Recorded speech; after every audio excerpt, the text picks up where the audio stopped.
بسم الله الرحمن الرحيم. الحمد لله الذي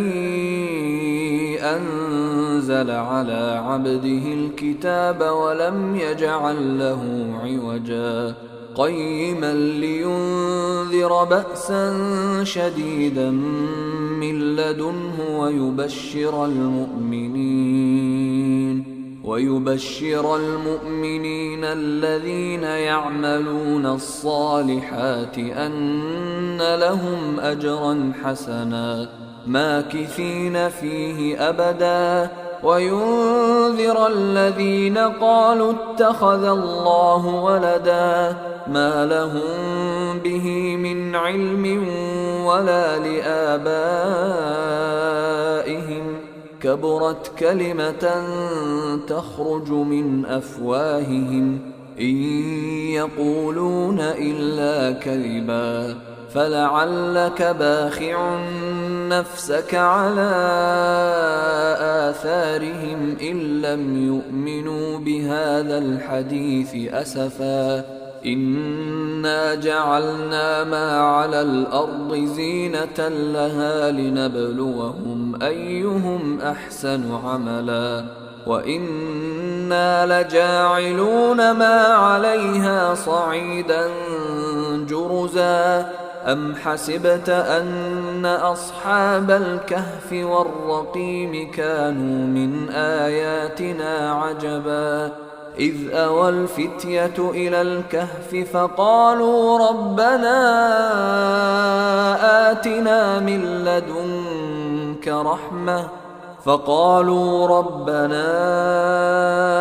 آتنا من لدنك رحمة وهيئ لنا من أمرنا رشدا فضربنا على آذانهم في الكهف سنين عددا ثم بعثناهم لنعلم أي الحزبين أحصى لما لبثوا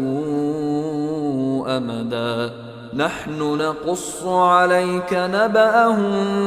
بالحق إنهم فتية آمنوا بربهم وزدناهم هدى وربطنا على قلوبهم إذ قاموا فقالوا ربنا رب السماوات والأرض لن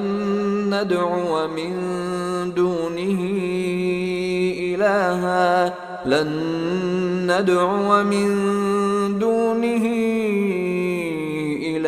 لقد قلنا إذا شططا هؤلاء قومنا اتخذوا من دونه آلهة لولا يأتون عليهم بسلطان بين فمن أظلم ممن افترى على الله كذبا وإذ اعتزلتموهم وما يعبدون إلا الله فأووا إلى الكهف ينشر لكم ربكم من رحمته ويهيئ لكم من أمركم مرفقا وترى الشمس إذا طلعت تزاور عن كهفهم ذات اليمين وإذا غربت تقرضهم ذات الشمال وهم في فجوة منه ذلك من آيات الله من يهد الله فهو المهتد ومن يضلل فلن تجد له وليا مرشدا وتحسبهم أيقاظا وهم رقود ونقلبهم ذات اليمين وذات الشمال وكلبهم باسط ذراعيه بالوصيد لو اطلعت عليهم لوليت منهم فرارا ولملئت منهم رعبا وكذلك بعثناهم ليتساءلوا بينهم قال قائل منهم كم لبثتم قالوا لبثنا يوما أو بعض يوم قالوا ربكم أعلم بما لبثتم فابعثوا أحدكم بورقكم هذه إلى المدينة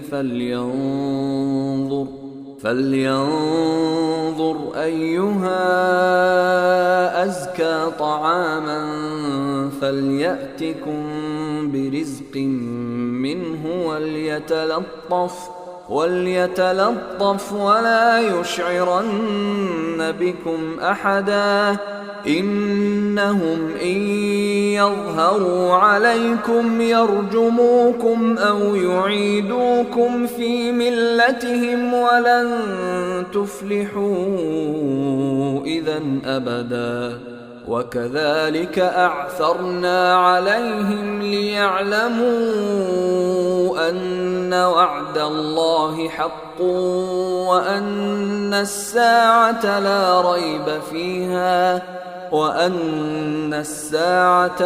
ريب فيها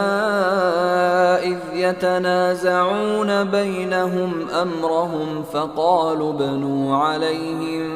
بنيانا ربهم أعلم بهم قال الذين غلبوا على أمرهم لنتخذن عليهم مسجدا سيقولون ثلاثة رابعهم كلبهم ويقولون خمسة سادسهم كلبهم رجما بالغيب ويقولون سبعة وثامنهم كلبهم قل ربي أعلم بعدتهم ما يعلمهم إلا قليل فلا تمار فيهم إلا مراء ظاهرا ولا تستفت فيهم منهم أحدا ولا تقولن لشيء إني فاعل ذلك غدا إلا أن يشاء الله واذكر ربك إذا نسيت وقل عسى أن يهديني ربي لأقرب من هذا رشدا ولبثوا في كهفهم 300 سنين وازدادوا 9 قل الله أعلم بما لبثوا له غيب السماوات والأرض أبصر به وأسمع ما لهم من دونه من ولي ولا يشرك في حكمه أحدا واتل ما أوحي إليك من كتاب ربك لا مبدل لكلماته ولن تجد من دونه ملتحدا واصبر نفسك مع الذين يدعون ربهم بالغداة والعشي يريدون وجهه ولا تعد عيناك عنهم تريد زينة الحياة الدنيا ولا تطع من أغفلنا قلبه عن ذكرنا واتبع هواه وكان أمره فرطا وقل الحق من ربكم فمن شاء فليؤمن ومن شاء فليكفر إنا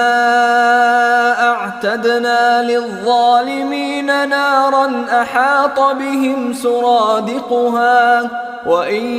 يستغيثوا يغاثوا بماء كالمهل يشوي الوجوه بئس الشراب وساءت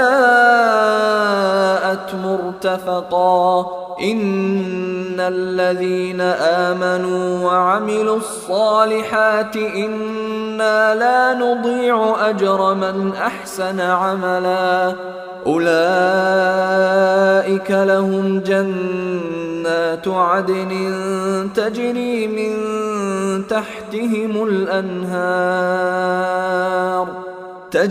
من تحتهم الأنهار يحلون فيها من أساور من ذهب ويلبسون ثيابا خضرا من سندس واستبرق متكئين فيها على الأرائك نعم الثواب وحسنت مرتفقا واضرب لهم مثل الرجلين جعلنا لأحدهما جنتين من أعناب وحففناهما بنخل وجعلنا بينهما زرعا كلتا الجنتين آتت أكلها ولم تظلم منه شيئا وفجرنا خلالهما نهرا وكان له ثمر فقال لصاحبه وهو يحاوره أنا أكثر منك مالا وأعز نفرا ودخل جنته وهو ظالم لنفسه قال ما أظن أن تبيد هذه أبدا وما أظن الساعة قائمة ولئن رددت إلى ربي لأجدن خيرا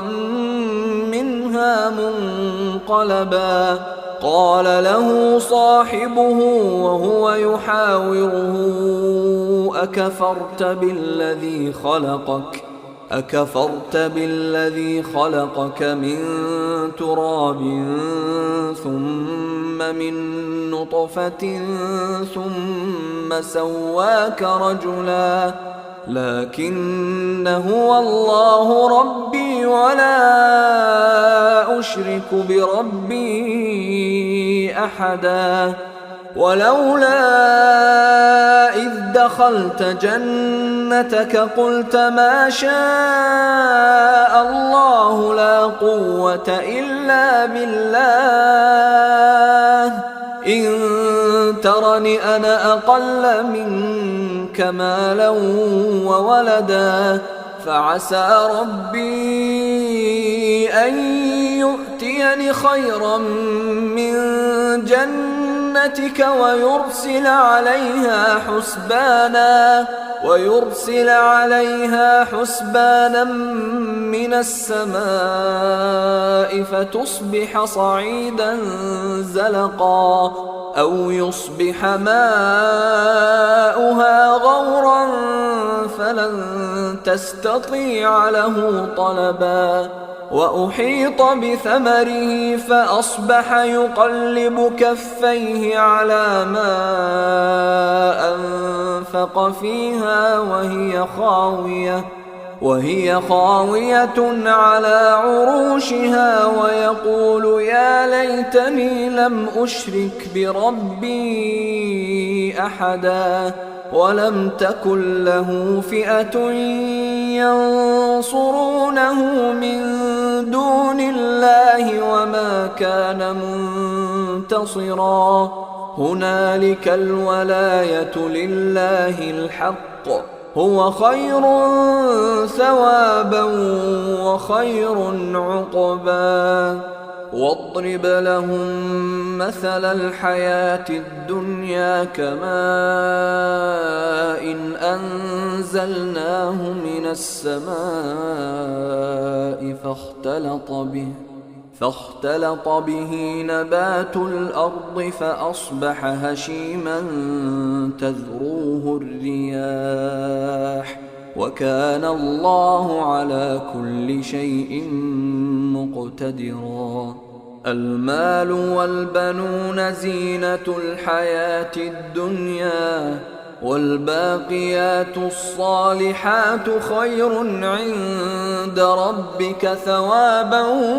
وخير أملا. ويوم نسير الجبال وترى الأرض بارزة وحشرناهم فلم نغادر منهم أحدا وعرضوا على ربك صفا لقد جئتمونا كما خلقناكم أول مرة بل زعمتم أن لن نجعل لكم موعدا. ووضع الكتاب فترى المجرمين مشفقين مما فيه ويقولون يا ويلتنا ما لهذا الكتاب لا يغادر صغيرة ولا كبيرة إلا أحصاها ووجدوا ما عملوا حاضرا ولا يظلم ربك أحدا. وإذ قلنا للملائكة اسجدوا لآدم فسجدوا إلا إبليس كان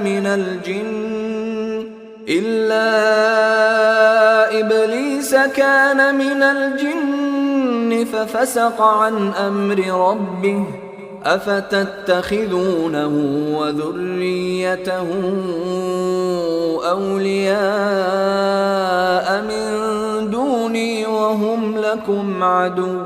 بئس للظالمين بدلا. ما أشهدتهم خلق السماوات والأرض ولا خلق أنفسهم وما كنت متخذ المضلين عضدا. ويوم يقول نادوا شركائي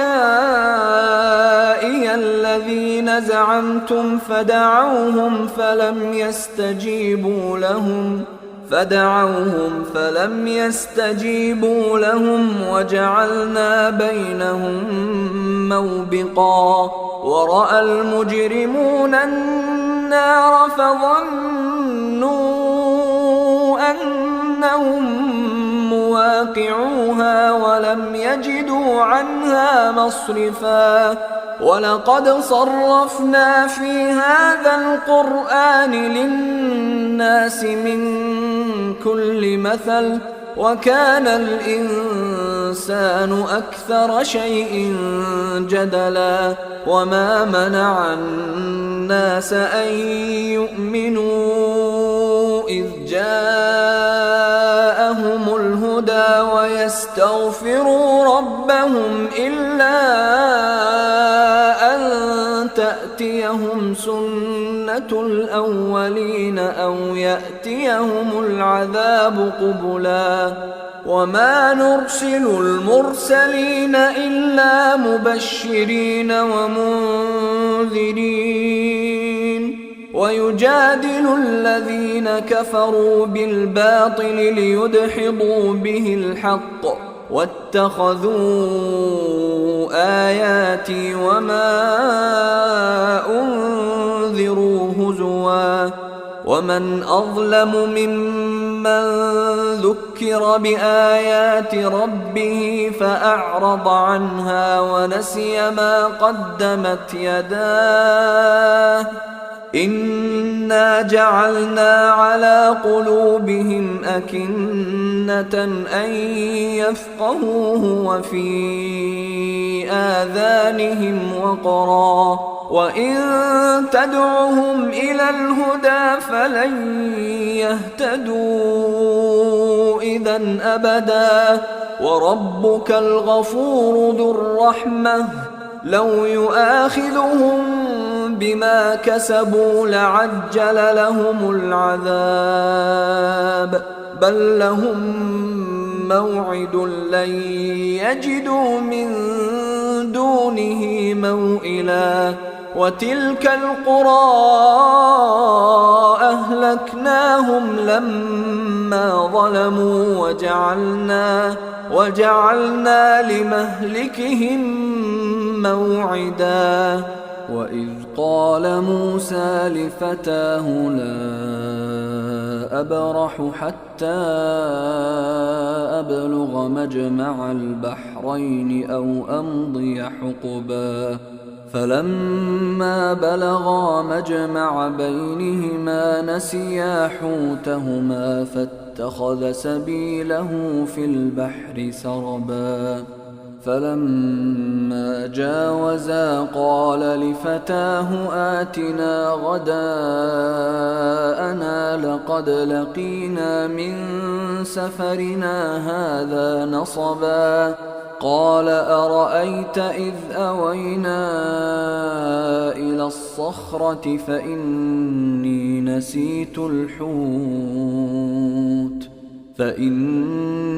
نسيت الحوت وما أنسانيه إلا الشيطان أن أذكره واتخذ سبيله في البحر عجبا قال ذلك ما كنا نبغي فارتدا على آثارهما قصصا فوجدا عبدا من عبادنا آتيناه رحمة من عندنا وعلمناه من لدنا علما قال له موسى هل أتبعك على أن تعلمني مما علمت رشدا قال إنك لن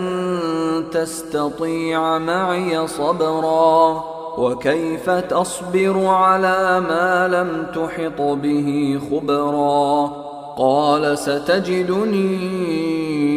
إن شاء الله صابرا ولا أعصي لك أمرا قال فإن اتبعتني فلا تسألني عن شيء حتى أحدث لك منه ذكرا فانطلقا حتى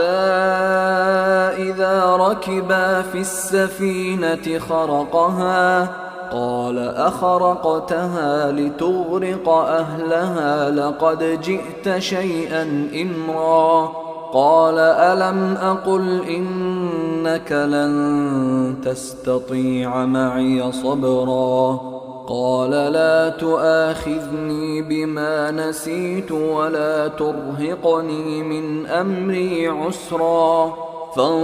فانطلقا حتى إذا لقيا غلاما فقتله قال أقتلت نفسا زكية بغير نفس قال أقتلت نفسا زكية بغير نفس لقد جئت شيئا نكرا قال ألم أقل لك إنك لن تستطيع معي صبرا قال إن سألتك عن شيء بعدها فلا تصاحبني قد بلغت من لدني عذرا فانطلقا حتى إذا أتيا أهل قرية استطعما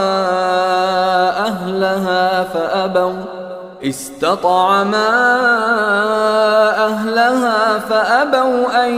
يضيفوهما فوجدا فيها جدارا يريد أن ينقض فأقامه قال لو شئت لاتخذت عليه أجرا قال هذا فراق بيني وبينك سأنبئك بتأويل ما لم تستطع عليه صبرا أما السفينة فكانت لمساكين يعملون في البحر فأردت أن أعيبها وكان وراءهم ملك يأخذ كل سفينة غصبا وأما الغلام فكان أبواه مؤمنين فخشينا أن يرهقهما طغيانا وكفرا فأردنا أن يبدلهما ربهما خيرا منه زكاة وأقرب رحما وأما الجدار فكان لغلامين يتيمين في المدينة وكان تحته كنز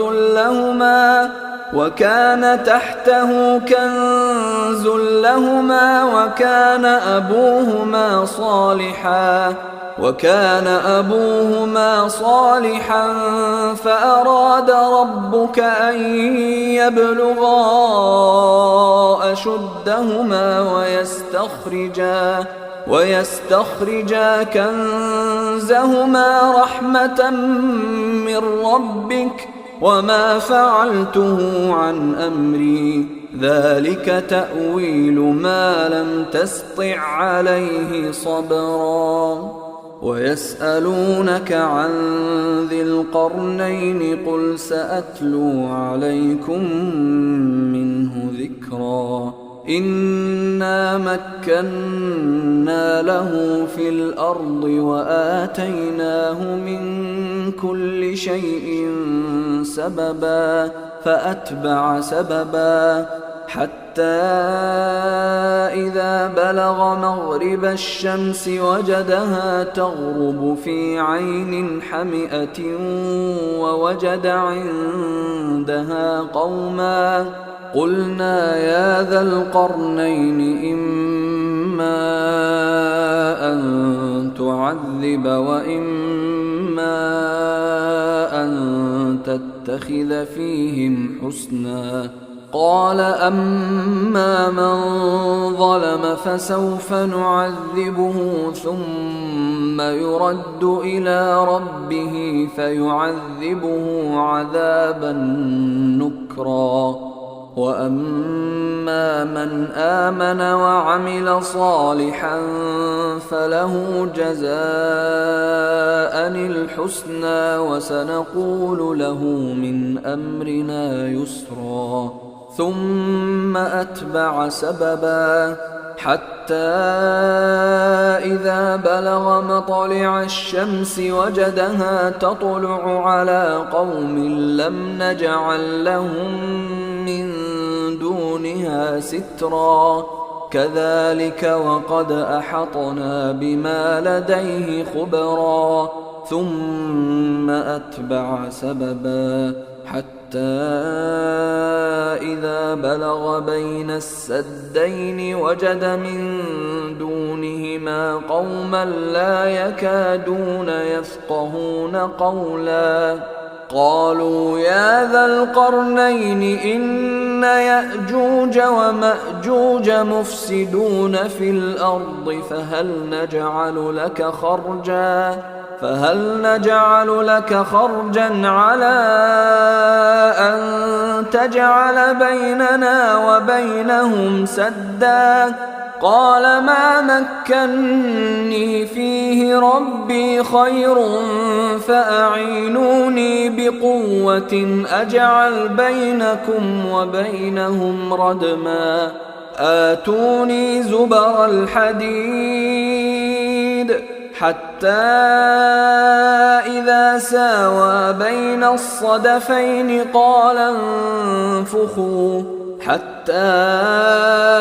إذا جعله نارا قال آتوني أفرغ عليه قطرا فما استطاعوا أن يظهروه وما استطاعوا له نقبا قال هذا رحمة من ربي فإذا جاء وعد ربي جعله دكا وكان وعد ربي حقا وتركنا بعضهم يومئذ يموج في بعض ونفخ في الصور فجمعناهم جمعا وعرضنا جهنم يومئذ للكافرين عرضا الذين كانت أعينهم في غطاء عن ذكري وكانوا لا يستطيعون سمعا أفحسب الذين كفروا أن يتخذوا عبادي من دوني أولياء إنا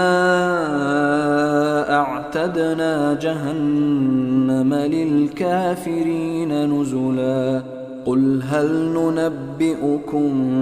بالأخسرين أعمالا الذين ضل سعيهم في الحياة الدنيا وهم يحسبون أنهم يحسنون صنعا أولئك الذين كفروا بآيات ربهم ولقائه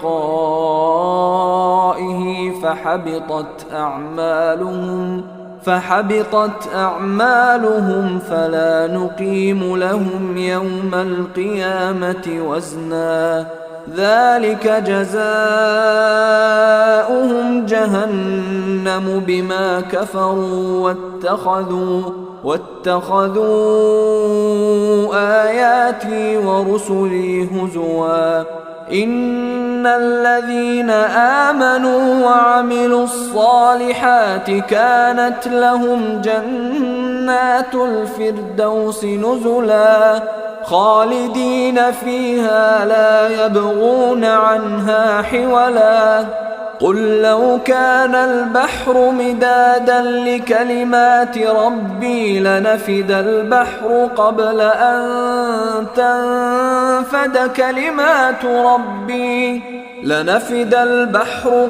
أن تنفد كلمات ربي ولو جئنا بمثله مددا قل إنما أنا بشر مثلكم يوحى إلي أنما إلهكم إله واحد فمن كان يرجو لقاء ربه فليعمل عملا صالحا ولا يشرك بعبادة ربه أحدا.